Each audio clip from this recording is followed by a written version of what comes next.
Bonjour, bonjour à toutes et à tous, bienvenue sur KTV, Kwezi FM, le 106.9 pour un temps de parole toujours en direct, à la radio et à la télévision.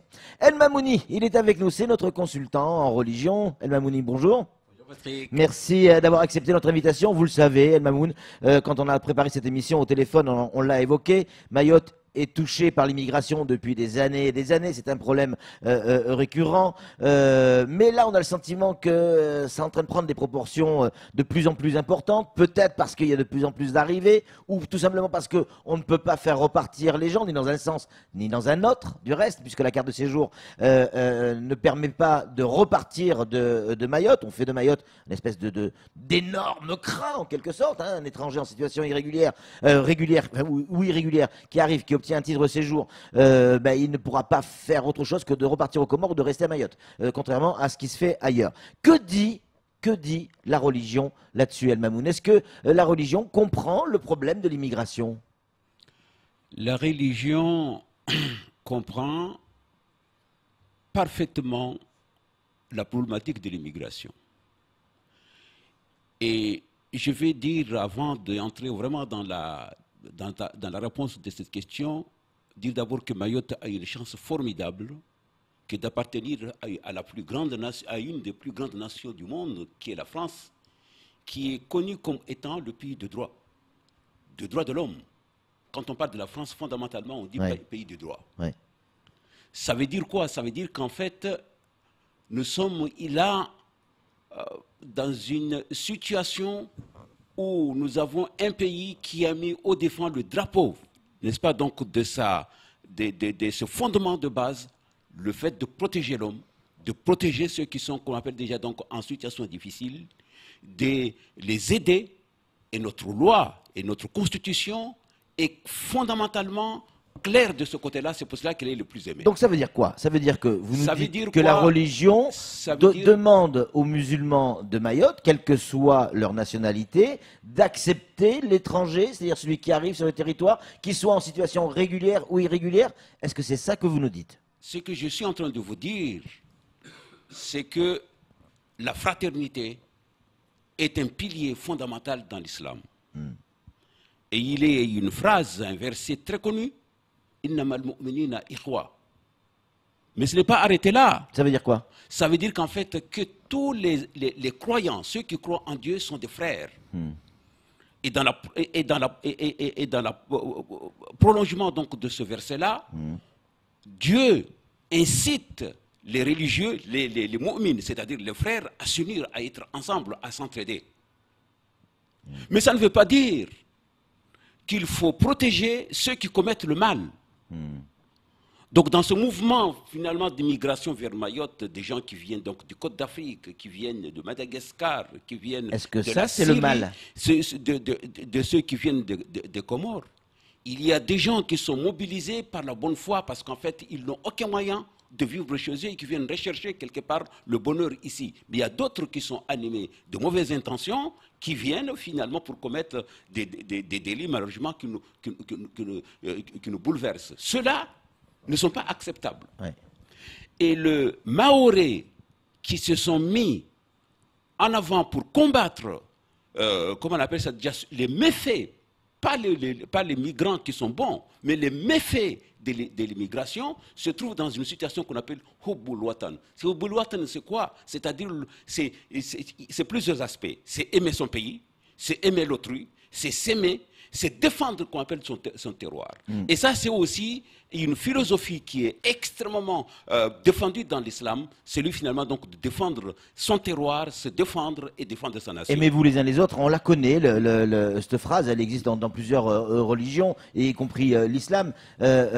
Aujourd'hui, le collectif des citoyens mahorais demande clairement le départ de ces enjoignés qui sont arrivés il y a quelques jours sur le territoire de Mayotte. Ils demandent l'asile politique, ils font partie de ceux que l'on a appelés à un moment donné les insurgés d'Anjouan. Ils sont venus en situation irrégulière, ils sont allés à la gendarmerie de Mamoudzou pour demander l'asile politique.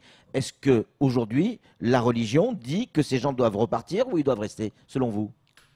Pour moi, ces gens constituent un accroc grave qui transportent avec eux la haine, la jalousie, l'envie qui sont à l'origine de ces batailles qui sont aux Comores aujourd'hui. Ce ne sont pas des gens qui sont des nécessiteux.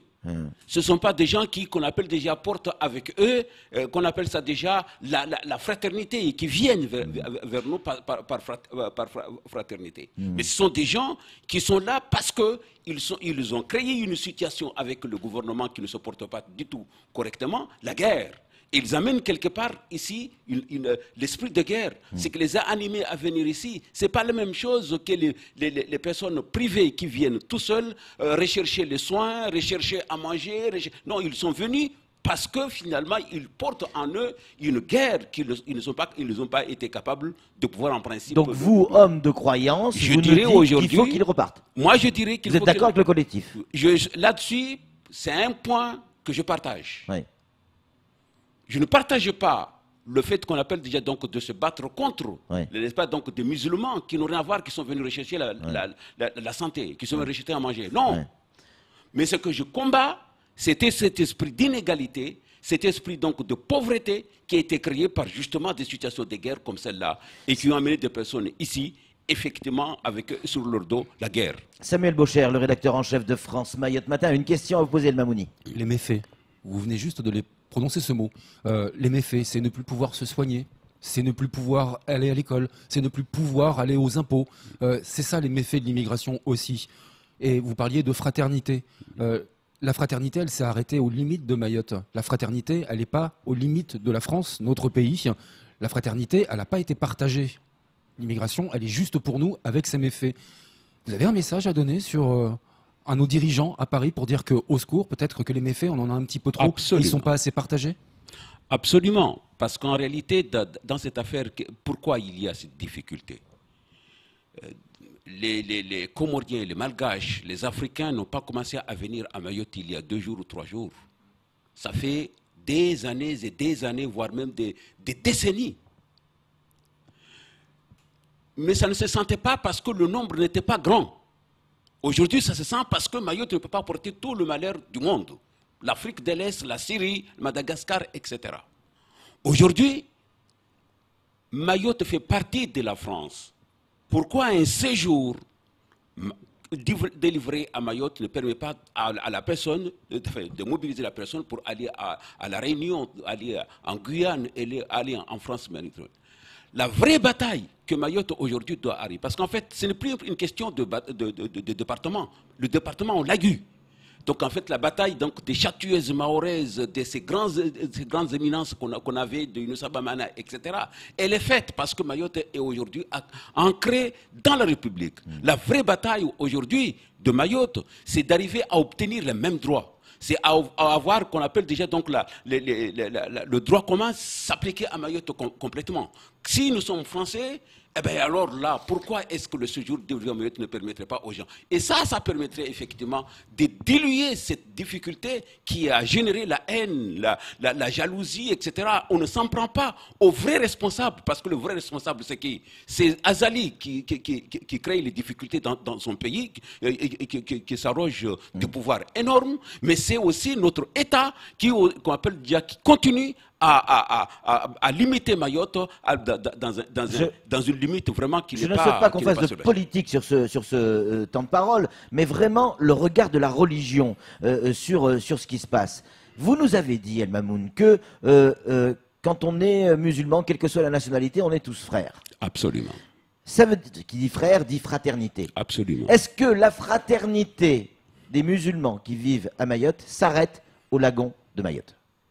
Non. Ça veut dire quoi? Ça veut dire qu'il faut accueillir tout le monde. Que j'ai prononcé tout à l'heure, ne signifie pas que seulement c'est le croyant donc de Mayotte qui doit aimer, qui doit se sentir frère avec son frère maoré. C'est le monde entier. C'est le monde entier.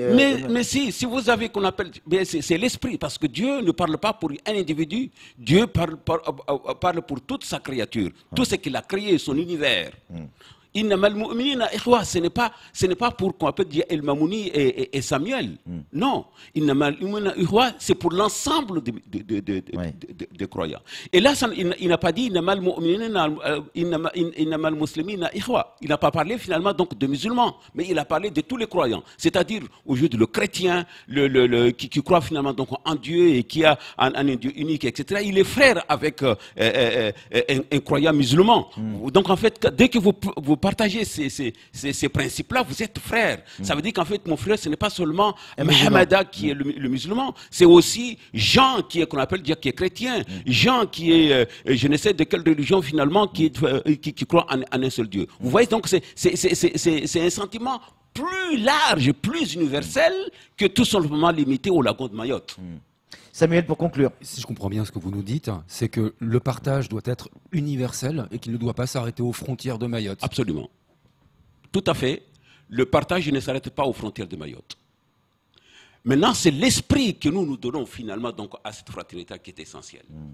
Parce qu'aujourd'hui, où est l'orphelinat qu'on a à Mayotte? Est-ce que nous avons un orphelinat alors qu'il y a des gens, des centaines et des centaines de jeunes finalement qui meurent de faim et qui sont pour pouvoir vivre, ils sont obligés finalement donc d'attaquer la société pour rechercher à manger. Alors qu'il y a des gens qui ont des millions et des millions, voire des milliards, qui dorment au final qui ne savent même pas qu'en faire.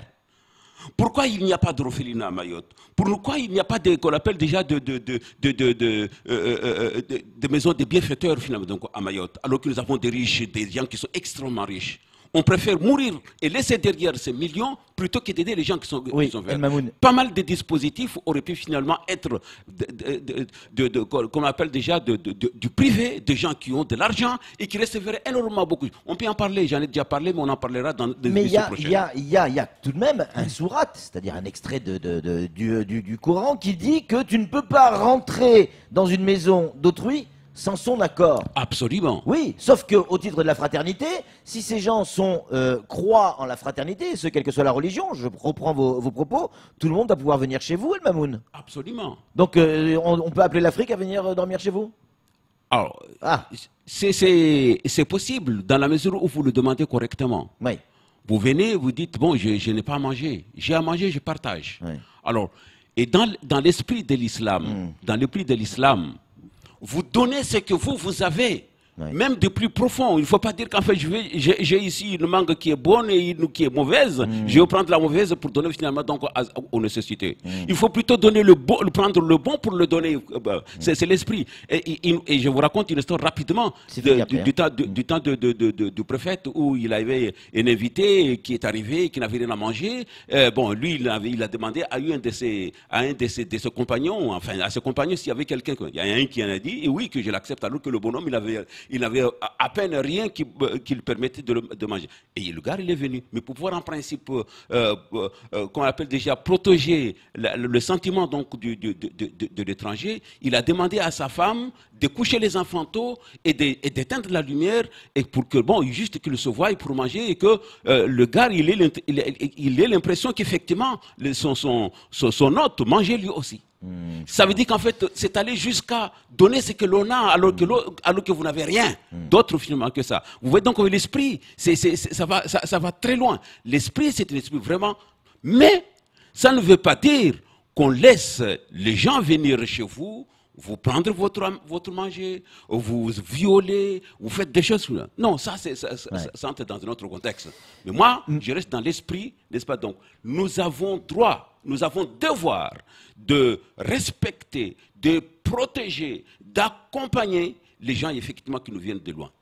On a bien compris votre message, vos messages, j'allais dire, hein, puisque la fraternité, oui, mais attention, pas non plus à n'importe quel prix. Merci beaucoup, El Mamoun, pour cet éclairage sur l'immigration, le regard de la religion sur cette immigration.